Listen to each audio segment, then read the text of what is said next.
Welcome to soldiers guide channel. Indian ஏர்ஃபோர்ஸ்ல இருந்து வந்து பாத்தீங்க அப்படின்னா 1/2025க்கான நோட்டிபிகேஷன் ரிலீஸ் பண்ணிட்டாங்க. அதாவது பாத்தீங்க அப்படின்னா இந்த வருஷத்துக்கான அக்னிவர் ஏர்ஃபோர்ஸ் SSR-MR இதெல்லாம் வரும் ஓகேங்களா. ஸோ இந்த கேட்டகரிக்கு அப்ளிகேஷன் வந்து பாத்தீங்க அப்படின்னா அதாவது நோட்டிபிகேஷன் ரிலீஸ் பண்ணிட்டாங்க. நேற்று தான் வந்து பாத்தீங்க அப்படின்னா நோட்டிபிகேஷன் வந்துச்சு. அண்ட் இதுக்கு யாரெல்லாம் எலிஜிபிள், முக்கியமா ஏஜ் என்ன அப்படின்றது எல்லாமே இந்த வீடியோவில் டீடைல்டா பார்க்கலாம். முக்கியமா இந்தியன் ஆர்மிக்கு ட்ரை பண்ணிட்டு இருந்தீங்க அப்படின்னா அண்ட் ஏஜை பத்தி இந்த வீடியோல கம்ப்ளீட்டா பார்க்கலாம். ஏன் அப்படின்னு பாத்தீங்க அப்படின்னா எல்லாமே அக்னிவர் பண்ணிட்டாங்க. ஆர்மி, நேவி, ஏர்ஃபோர்ஸ் எல்லாத்துக்குமே அண்ட் ஏஜ் எல்லாமே வந்து பாத்தீங்கன்னா சேம் ஏஜா தான் கொடுத்துட்டாங்க, 21 ஓகேங்களா. அண்ட் எல்லா கேட்டகரிக்கும் ஓகேங்களா. அதே தான் இந்த வருஷத்துக்கான நோட்டிபிகேஷன் வந்திருக்கு. ஆர்மிக்கு வந்தாலும் இதே ஏஜ் தான் இருக்கும் ஓகேங்களா. அதனால இந்த வீடியோ மறக்காம ஸ்கிப் பண்ணாம பாருங்க ஓகேங்களா. Invitation online application unmarried male and female candidates selection test for the Agnivi intake of 1/2025 under Agnibath scheme.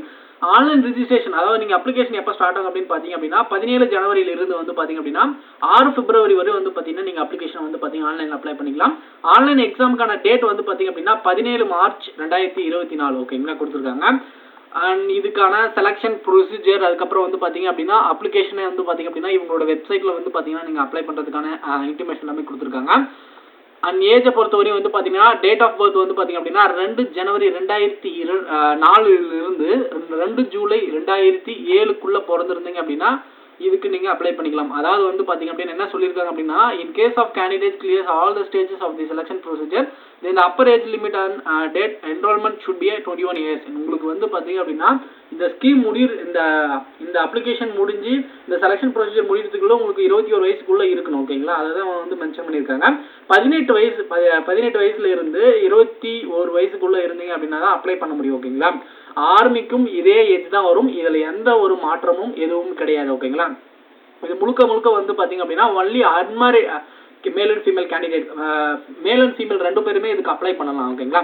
இதுக்கான எஜுகேஷன் குவாலிஃபிகேஷன் என்ன அப்படின்னு பாத்தீங்க அப்படின்னா ஃபர்ஸ்ட் கேட்டகரி சயின்ஸ் சப்ஜெக்ட் படிச்சிருக்கணும். Candidate should have passed intermediate 10th 12th முடிச்சிருக்கணும்.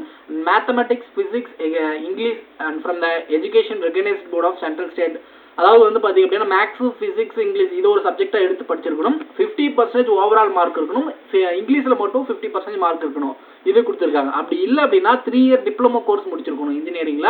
அது என்னென்ன trade அப்படின்னு பாத்தீங்க அப்படின்னா mechanical, electrical, electronics, automobile and computer science and instrumental technology and information technology and central state of இந்த கோர்சஸ் எல்லாமே பண்ணிருக்கலாம். அண்ட் 50% ஓவரால் மார்க் இருக்கணும். அண்ட் முக்கியமா இங்கிலீஷ்ல 50% மார்க் இருக்கணும் ஓகேங்களா. அண்ட் இது கொடுத்துருக்காங்க. அண்ட் அப்படியும் இல்லை அப்படின்னா 2 இயர்ஸ் வொகேஷனல் கோர்ஸுக்கு வந்து நான் வொகேஷனல் பிசிக்ஸ், மேத்தமெட்டிக்ஸ் ஒரு சப்ஜெக்டா எடுத்து படிச்சிருக்கணும் ஓகேங்களா. அதே மாதிரி தான் ஓவராலாக 50% இருக்கணும். இங்கிலீஷ்ல 50% மார்க் இருக்கணும். அப்படி இல்லை நீங்க சயின்ஸ் சப்ஜெக்ட் இல்லாத ஒரு பாடத்தை எடுத்து படிச்சிருக்கீங்க அப்படின்னா 10th 12th முடிச்சிருக்கணும். 50% ஓவரால் மார்க் இருக்கணும். பட் இருந்தாலும் இங்கிலீஷ்ல வந்து பாத்தீங்க அப்படின்னா 50% மார்க் இருக்கணும்.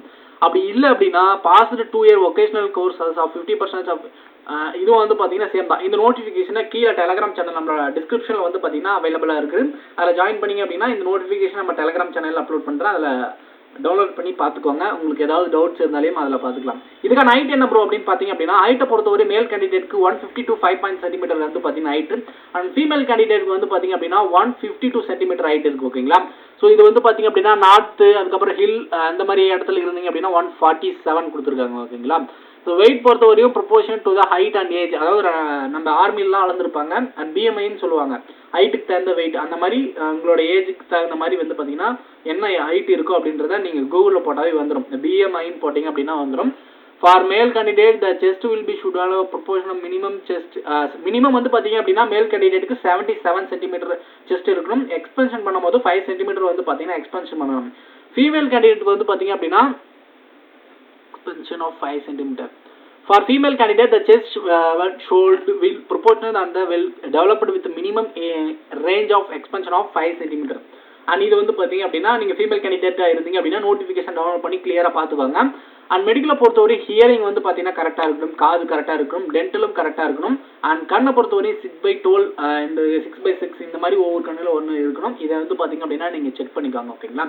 அண்ட் அதுக்கப்புறம் வந்து பார்த்தீங்க அப்படின்னா இதுக்கான ட்ரைனிங் வந்து பார்த்தீங்க அப்படின்னா அண்ட் எப்போ நடக்கும். அண்ட் அதுக்கப்புறம் வந்து பார்த்தீங்க அப்படின்னா இதுக்கான உங்களுக்கு வருஷத்துக்கு எவ்வளோ நாள் லீவ் கிடைக்கும், 30 நாள் லீவ் கிடைக்கும். என்ன சிக் லீவ் என்ன இருக்கும், பாடி டேட்டா போடக்கூடாது, அண்ட் இது எல்லாமே இதில் கொடுத்துருக்காங்க. இது எல்லாமே வந்து பார்த்தீங்க அப்படின்னா கிளியராக செக் பண்ணி பார்த்துக்கோங்க. உங்களுக்கான சேலரி என்னவா இருக்கும் அப்படின்னு பார்த்தீங்கன்னா ஃபர்ஸ்ட் இயராக வந்து பார்த்தீங்கன்னா ஜாயின் பண்ணும்போது 30,000 சேலரி இருக்கும். அது உங்களுக்கு கைக்கு வந்து பார்த்தீங்க அப்படின்னா ஹின்னண்டாக வந்து பார்த்தீங்கன்னா 21,000 தான் கிடைக்கும். ஓகேங்களா? 9,000 வந்து பார்த்தீங்கன்னா பிடிச்சிருவாங்க.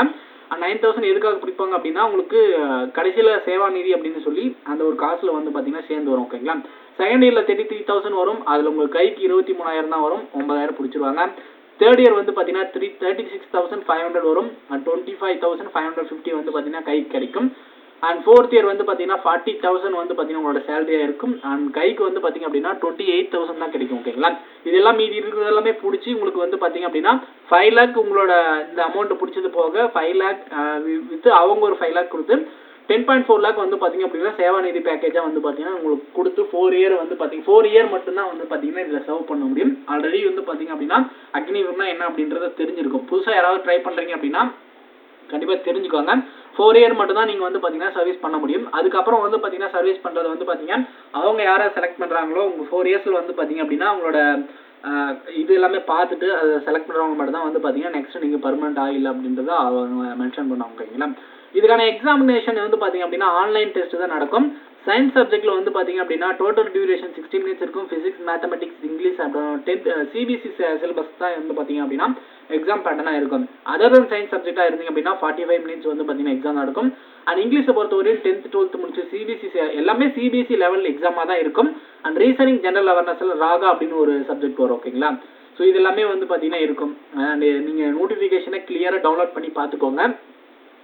0.25 மார்க் வந்து பார்த்தீங்க அப்படின்னா உங்களுக்கு நம்ம ஆர்மிக்கு மாதிரி வந்து பார்த்தீங்கன்னா ராங் ஆன்சருக்கு நெகட்டிவ் மார்க்கு உண்டு. அதனால கரெக்டாக அப்ளை பண்ணிக்கோங்க. இதுக்கான எப்படி அப்ளை பண்ணுன்ற ப்ரொசீஜர் எல்லாமே இதில் கொடுத்துருக்காங்க. உங்களுக்கு அப்ளை பண்ண தெரியல அப்படின்னா அப்ளை பண்ணுற வீடியோ வேணும்னு சொல்லுங்க. கண்டிப்பாக வந்து பார்த்தீங்கன்னா நான் அப்லோட் பண்ணுறேன். அண்ட் வேற ஏதாவது டவுட்ஸ் இருந்தாலே கமெண்ட் செக்ஷனில் சொல்லுங்க. முக்கியமாக எல்லாருமே இதுக்கு அப்ளை பண்ணுங்க. இதுக்கான ஃபிசிக்கல் குவாலிஃபிகேஷன் என்ன இருக்கும் அப்படின்றத பார்த்துடலாம். ஃபர்ஸ்ட் ஆஃப் ஆல் வந்து பார்த்தீங்க அப்படின்னா 1.6 கிலோமீட்டர் வந்து பார்த்தீங்கன்னா ரன்னிங் இருக்கும். வித் 7 minutesல நீங்கள் முடிக்கிற மாதிரி இருக்கும். ஃபீமேல் கேண்டிடேட்க்கு 8 minutesல வந்து பார்த்தீங்கன்னா முடிக்கிற மாதிரி இருக்கும். அதே மேல் கேண்டிடேட்டுக்கு வந்து பார்த்தீங்கன்னா 10 புல்லப்ஸ் வந்து பார்த்தீங்கன்னா 1 நிமிஷத்தில் எடுக்கணும். ஓகேங்களா? அண்ட் அதுக்கப்புறம் வந்து பார்த்தீங்கன்னா இந்த test will be conducted 10 minutes break after நீங்கள் ரன்னிங் முடிச்சதுலேருந்து 10 minutes பிரேக் முடிச்சதுக்கப்புறம் 1 நிமிஷத்தில் 10 புல்லப்ஸ் எடுக்கணும். அந்த 10 சிட்டப்ஸும் வந்து பார்த்தீங்கன்னா 1 நிமிஷத்தில் எடுக்கும். இதுவும் வந்து பார்த்தீங்க அப்படின்னா 2 minutes பிரேக் வித்து நீங்கள் புஷ்அப் எடுத்து 2 நிமிஷத்தில் வந்து பார்த்தீங்க அப்படின்னா